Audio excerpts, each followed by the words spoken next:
Olá, produtor e produtora rural, colaborador do Mundo Agro, sejam bem-vindos ao Agrotalk, o podcast agro da Climatempo. Eu sou Ângela Ruiz. Antes da gente começar esse podcast de hoje, eu quero lembrar você, produtor, sobre os destaques do agronegócio que viraram notícia no site agroclima.climatempo.com.br. As últimas informações sobre a situação do clima nas culturas você encontra neste site, o agroclima.climatempo.com.br, e eu espero você por lá. Bem, hoje nós vamos iniciar esse bate-papo sobre as projeções do clima para você, produtor, que está com a safra em andamento, já algumas áreas na reta final de plantio, outras áreas semeadas mais cedo, já com o desenvolvimento da soja em ritmo acelerado no campo. Como que fica o clima para este finalzinho de ano e as perspectivas para 2025? Será um ano diferente se comparado à safra anterior? Para tirar as nossas dúvidas, hoje eu convidei a meteorologista Nadiara Pereira. Quero agradecer também à Rede TV que gentilmente cedeu a participação aqui do podcast Agrotalk da Nadiara com a gente hoje. Nadiara, seja bem-vinda aqui ao Agrotalk. Olá, Ângela, olá a todos. É sempre um prazer aí trazer as atualizações da previsão do tempo e discutirmos aí sobre os impactos no agro. Nadiara, para a gente esquentar esse bate-papo aqui, eu queria falar sobre esse período chuvoso, né, que atrasou, mas a gente anda observando agora uma cadência dessa chuva sobre os principais polos produtores do Brasil. Aí a gente pensa em frentes frias passando, corredor de umidade instalado. Quais são os prognósticos para esse finalzinho de novembro? Chove mais com calor nessa virada do mês para dezembro? Vamos ter ainda uma distribuição das chuvas bem generalizada sobre o interior do Brasil. Estamos, como você bem falou, apesar do atraso do retorno das chuvas, né, um pequeno atraso aí em relação ao normal, mas as chuvas se estabeleceram bem aí no final de outubro, novembro, e vem ocorrendo com maior regularidade na maior parte das áreas produtoras. Então, já estamos vivendo uma temporada bem diferente do que foi o ano passado, né? Principalmente agora novembro, muito chuvoso em algumas áreas do interior do Brasil e com temperaturas bem mais amenas. O ano passado tivemos novembro extremamente seco e quente no interior do Brasil. Então, estamos vivendo já uma temporada bem diferente em relação à última, e o principal destaque tem sido essa formação mais frequente dos corredores de umidade, que trazem chuvas mais abrangentes, aquelas chuvas mais homogêneas, que garantem o encharcamento do solo de uma forma mais generalizada. E até o final do mês são esperadas novas chuvas fortes para a metade norte do Brasil. Agora tem previsão já para uma chuva mais volumosa que chega até partes do Mato Piba, e na virada do mês a chuva retornando para o sul do Brasil, para as áreas mais ao sul. Então nós temos observado muito essa alternância, ora chove mais no sul, ora a chuva avança para a metade norte, mas a chuva ocorrendo de forma bem distribuída, garantindo mais umidade no solo em grande parte das áreas produtoras. A situação é um pouco mais crítica no Mato Piba, que aí sim enfrenta ainda um atraso maior na regularização das chuvas. A chuva tem chegado, mas de uma forma mais espaçada, mais irregular, tanto espacialmente quanto temporalmente. Não tem se regularizado efetivamente. Então, o Mato Piba enfrenta um pouco mais de dificuldade, tanto pela irregularidade quanto também pelo calor excessivo. Principalmente ali o Maranhão, Piauí, áreas mais ao norte do Tocantins têm enfrentado ainda esse déficit hídrico mais acentuado.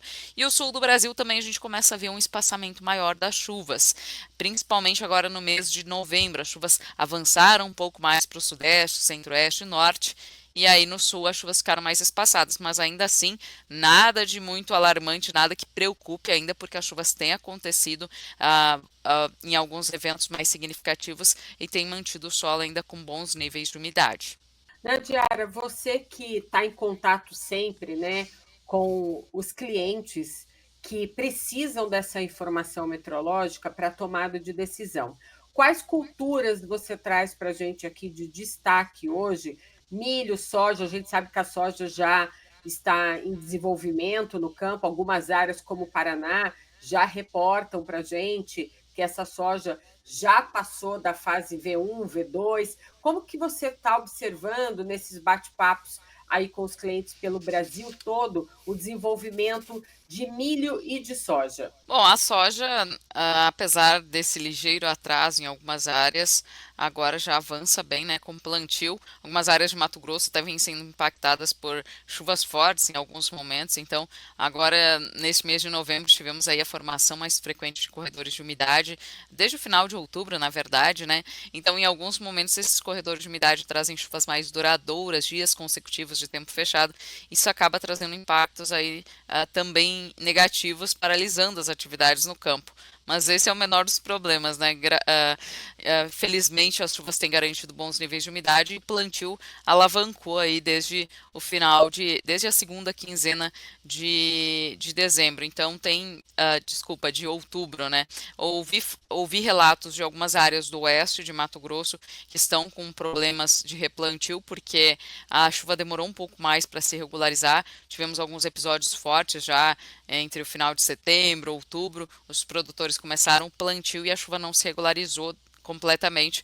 Então, algumas áreas estão enfrentando replantio, mas são áreas pontuais.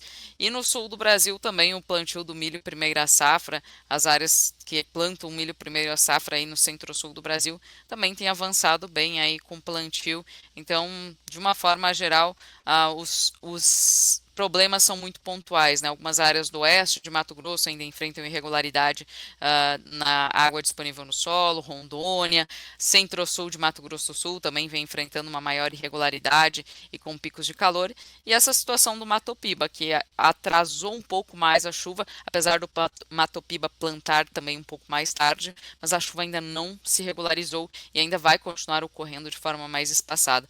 Então, observamos sim alguns problemas pontuais, regionalizados, mas nada tão extremo como na temporada passada, porque não temos um evento climático bem efetivo, extremo, atuando. Temos um resfriamento no Oceano Pacífico, mas ainda não caracteriza um Laninha e nem deve caracterizar um fenômeno de forte intensidade, como tínhamos no ano passado o oposto, né? Um El Niño, um efeito de aquecimento muito forte. Nessa época do ano já estávamos com um evento muito intenso e que trazia extremos chuvosos para o sul do Brasil, extremos secos e quentes para o interior, para várias áreas do Brasil central. Era exatamente isso que eu ia te perguntar, Nadiara, porque assim, o Laninha não vingou, né? Se é que a gente pode dizer desta forma que ele não vingou. Esse fenômeno já está com os dias contados ou ainda a gente vai observar essas nuances da temperatura no oceano e vai ficar nesse chove não molha?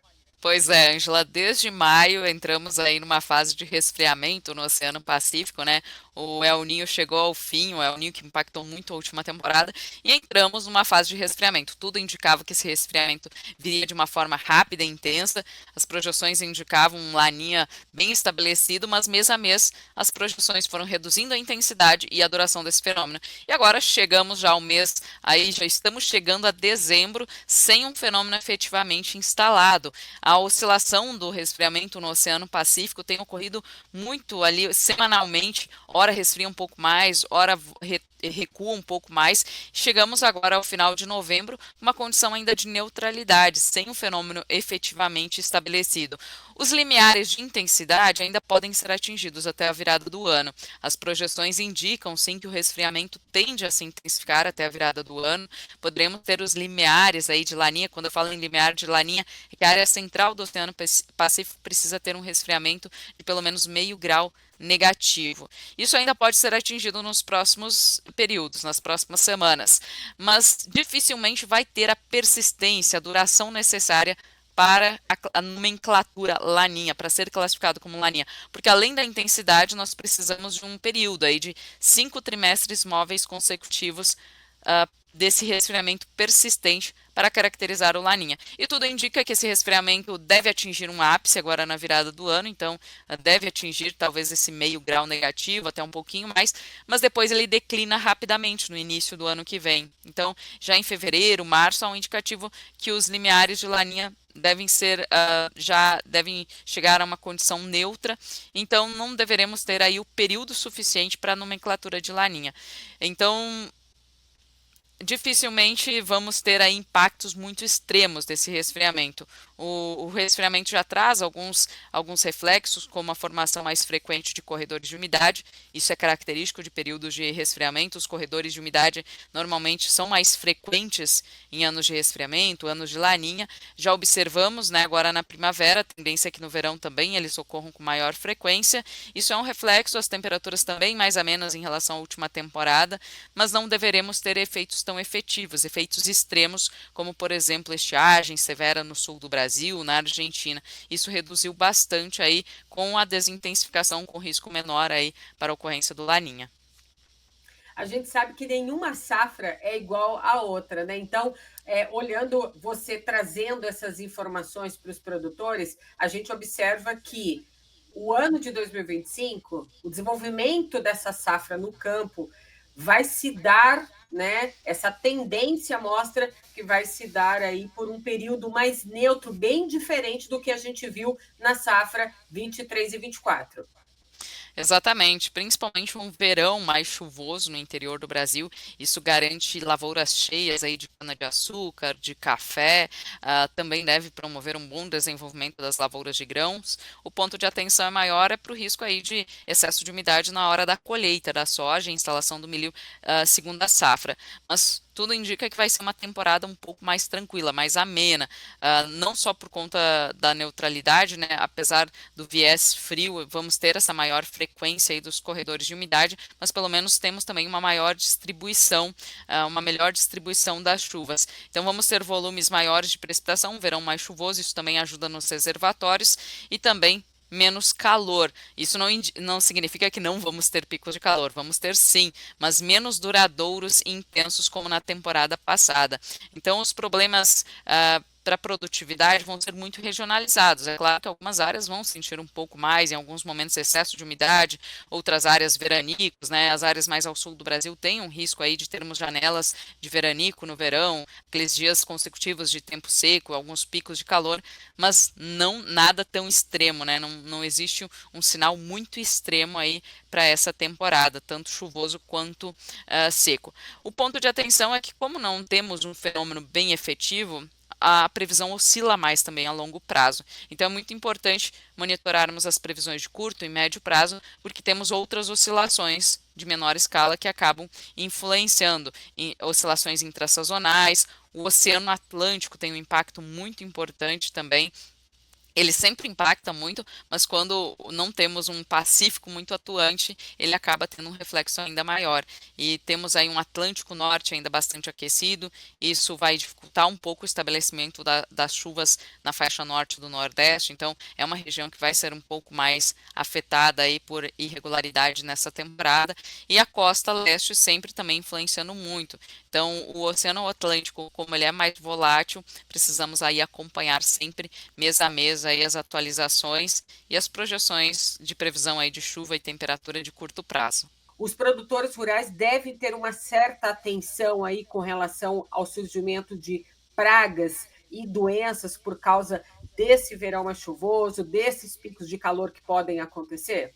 Claro, tem que ter um cuidado maior. Como eu comentei, existe uma previsão para maior frequência dos corredores de umidade, então vamos ter aí dias consecutivos em alguns períodos de tempo fechado e úmido, até risco de invernadas em alguns momentos, nos meses de dezembro e janeiro, que são os meses mais chuvosos. As projeções indicam até início de fevereiro, algumas janelas aí bastante chuvosas sobre o centro e norte do Brasil.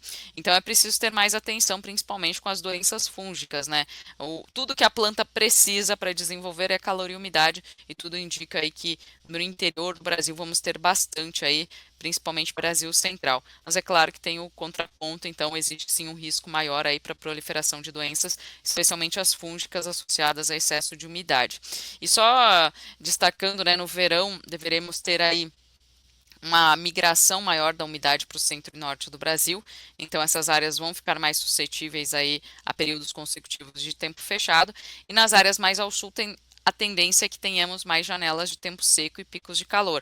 Como eu comentei anteriormente, nada muito extremo, não existe risco de estiagem prolongada e nem de ondas de calor muito duradouras. Mas a região sul, Mato Grosso do Sul, podem ter essas janelas aí de veranico, e aí a atenção é para doenças, principalmente pragas, né, associadas a esse calor e a algumas janelas de tempo seco. Então, muda um pouquinho de cada região, mas é importante sim fazer esse monitoramento, ter atenção, porque em grande parte do centro, norte do Brasil, vamos ter mais chuvas, poderemos ter esse risco de excesso de umidade em algumas janelas, enquanto as áreas mais ao sul é um risco maior aí para veranicos. Sim, eu te fiz essa pergunta porque recentemente agora saiu um boletim macrofiscal da Secretaria de Política Econômica do Ministério da Fazenda que apontou uma queda de 1,7% do PIB do setor agropecuário. E o motivo dessa queda está muito associado às condições climáticas que afetaram diversas culturas, né? Tem a laranja, a cana-de-açúcar que sofreu com as queimadas, o trigo e o café. Os produtores de café, inclusive do sul de Minas e também do Espírito Santo, andaram recebendo essa chuva de novembro nas áreas produtoras. Você tem observado a organização dessas chuvas sobre essas áreas produtoras de café do sul de Minas e do Espírito Santo? Os produtores estão aí de olho nessas informações ou você já deslumbra uns períodos de tempo mais aberto para essa cultura específica do café? O café também foi impactado principalmente pelo início da primavera, muito seco e quente, como você bem comentou, né? Diversos cultivos foram bastante impactados.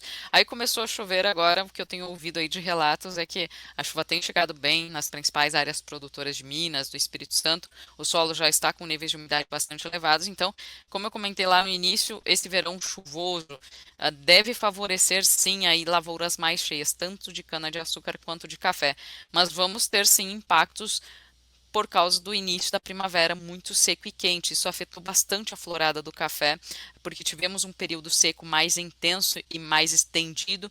Então, por conta de estresse hídrico, houve o start, né, o início da florada, e essa florada demorou para ter um pegamento por conta da demora para estabelecimento das chuvas. Então a chuva se estabeleceu um pouco mais tarde, agora entre final de outubro e novembro. Agora sim garante bons níveis de umidade, mas com certeza vamos ter impacto na produtividade do café por conta dessa florada que foi impactada pelo excesso de calor e também demora no estabelecimento das chuvas, assim como a cana-de-açúcar também ter as lavouras mais cheias por conta das chuvas volumosas do verão, mas também vai ter impactos das queimadas aí do início da temporada. Então, vai ter esse balanço aí, mas tudo indica que sim, agora as condições climáticas devem favorecer bom desenvolvimento das lavouras.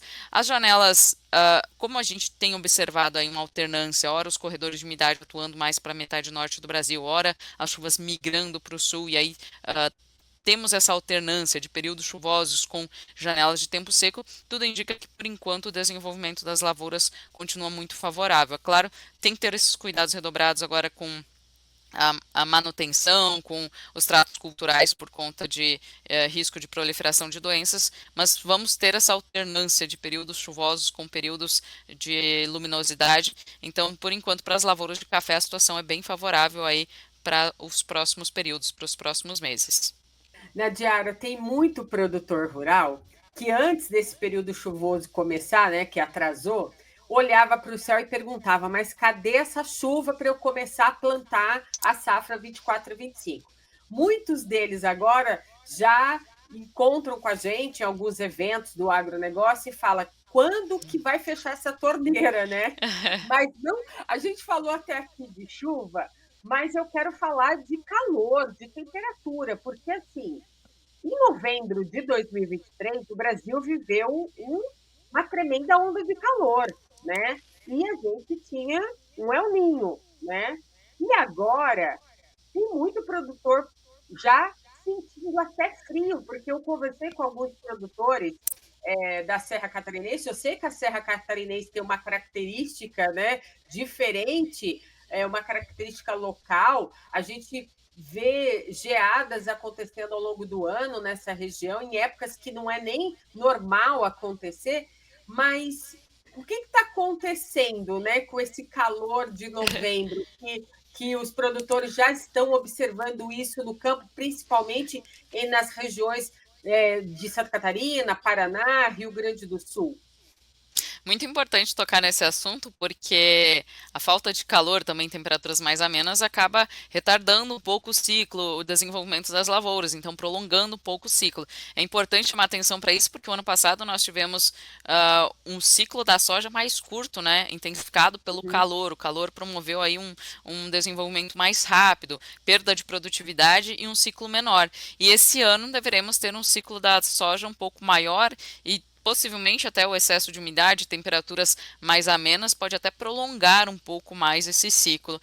E esse ano, tudo muito reflexo desse resfriamento no Oceano Pacífico, apesar de não termos a nomenclatura laninha, um laninha bem estabelecido, ele já traz um impacto bem diferente em relação ao ano passado, uma situação totalmente diferente. Enquanto tínhamos muito calor, uma atmosfera muito aquecida, mais instável, mais tempestuosa, as chuvas ocorriam muito de forma pontual, mas quando vinham com força e altas temperaturas. Nesse ano as chuvas têm acontecido de uma forma mais generalizada, mais prolongadas, e tanto as chuvas amenizam o calor, quanto também essa condição de atmosfera mais amena, porque o resfriamento do Oceano Pacífico ele é transmitido para a atmosfera, então temos uma atmosfera ligeiramente mais amena, que dificulta também os extremos de calor e a duração das temperaturas mais elevadas.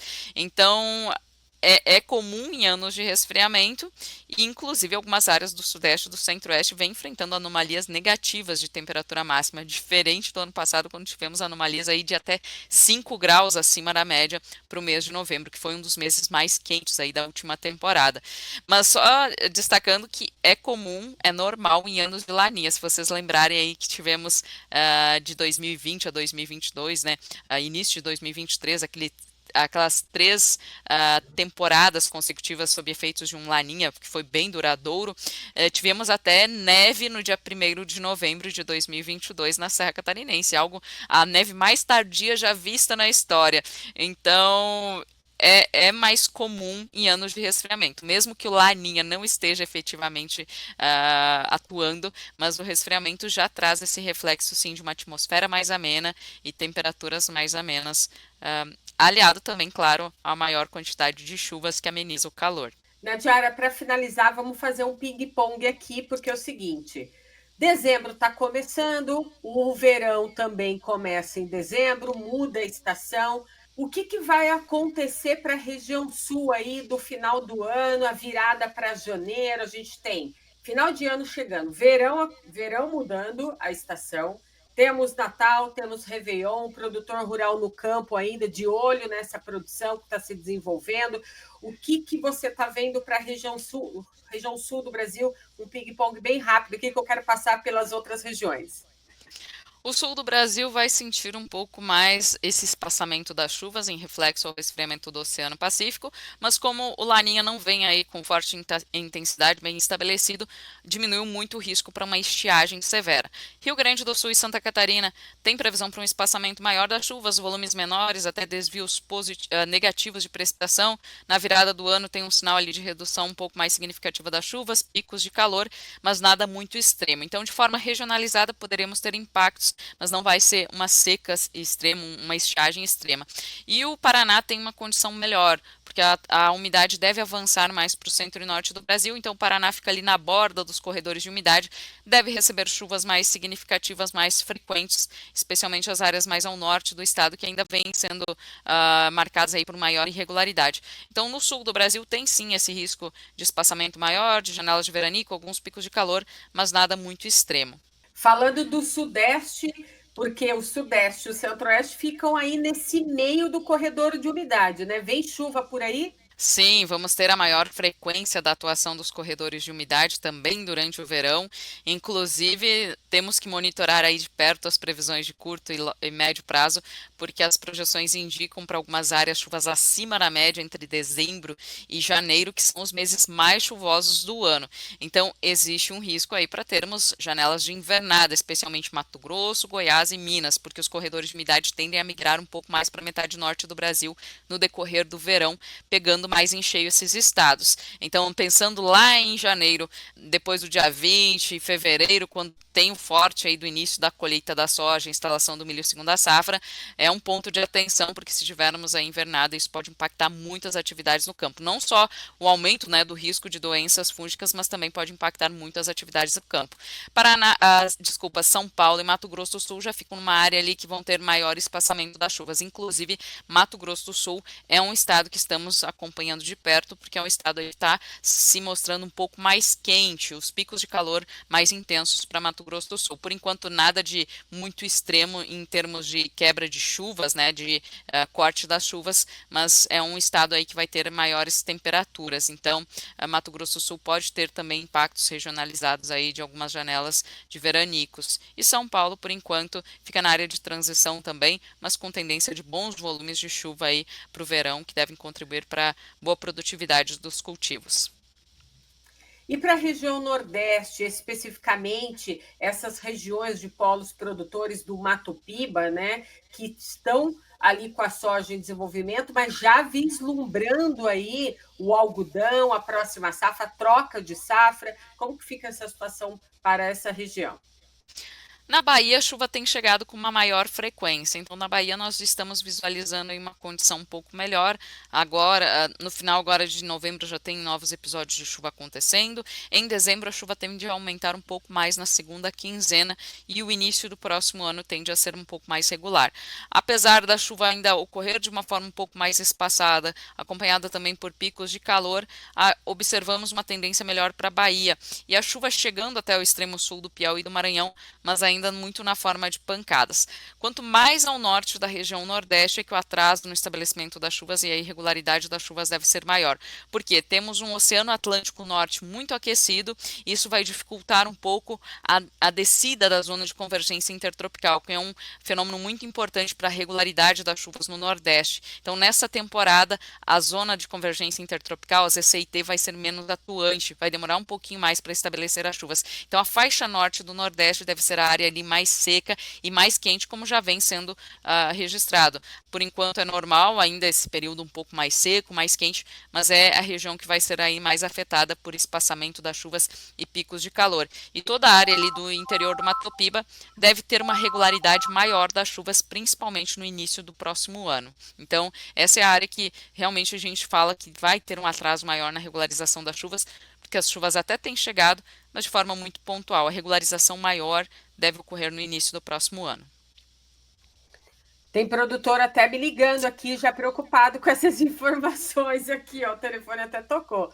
E para finalizar, a região norte, Nadiara, porque a gente tem todo um olhar voltado ali para Rondônia também, que tem uma produção de café. Como que fica essa situação? A região norte, muito similar também ao nordeste. As chuvas têm chegado mais ao sul da região, demoraram um pouquinho mais também para se estabelecer em Rondônia, mas agora começam a chegar com maior frequência e intensidade. Estão chegando até o sul do Tocantins, sul do Pará, mas não avançam muito para as áreas mais ao norte. Então, centro e norte do Tocantins e norte do Pará, uma importante área produtora ali do Pará, mais ao norte, né, Paragominas, Tailândia, Rondônia do Pará, essas regiões vão enfrentar um espaçamento maior das chuvas e uma regularidade maior no início do próximo ano. É normal chover mais, né, no período ali de transição do verão para o outono aqui no hemisfério sul, mas nesse ano a gente observa um atraso maior na regularização das chuvas nessas áreas mais ao norte, da região norte, e também eventos mais espaçados, as janelas de tempo seco acompanhadas por picos de calor. Então, as áreas mais ao norte da fronteira agrícola do Mato Piba e também norte do Pará vão sofrer mais com essa irregularidade, enquanto nas áreas mais ao sul as chuvas já estão aumentando e devem se estabelecer bem aí nos próximos períodos, garantindo umidade no solo para desenvolvimento e aos poucos também recuperando os níveis dos reservatórios, que é algo que preocupa muito, né, no norte do país. Muito bem. Nadiara, muitíssimo obrigada pelas suas informações. Acho que ficou bem aqui claro para todos os produtores o que vem por aí para esse finalzinho de ano, essa virada aí também para a nova estação verão, o que se espera para janeiro. De uma forma geral, a gente observa que vem chuva por aí, umidade para o solo na maior parte do Brasil não vai faltar, tirando aí algumas regiões que a gente vai olhar em particular, que podem sofrer com os picos de calor e até mesmo um veranico, mas é muito bom que o produtor rural sempre fique de olho aqui na Climatempo para essas análises de clima mais adiante aí, para ele ter um planejamento de excelência para conduzir essa safra que está no campo. Muito obrigada, viu, por essa transferência de conhecimento aqui com a gente. Obrigada, Ângela, e obrigada a todos aí que nos acompanham. E como a Ângela destacou, é importante nós monitorarmos, e nessa temporada, principalmente as projeções de curto e médio prazo, porque vamos ter maiores oscilações, já que não temos um fenômeno bem estabelecido e mais extremo. Que bom, né? Que bom que vamos ter uma temporada teoricamente um pouco mais tranquila, mas é importante aí acompanhar muitas previsões de perto, porque para fazer os tratos culturais na hora certa, para a tomada de decisão, né? Porque este ano vamos ter maiores oscilações aí nas projeções estendidas. É isso aí, vamos torcer também para a estimativa de safra recorde se concretizar, afinal de contas os produtores aí estão, né, uma fábrica a céu aberto, estão aí esperançosos com essa safra. Obrigada, Nandiara, até a próxima. Até mais.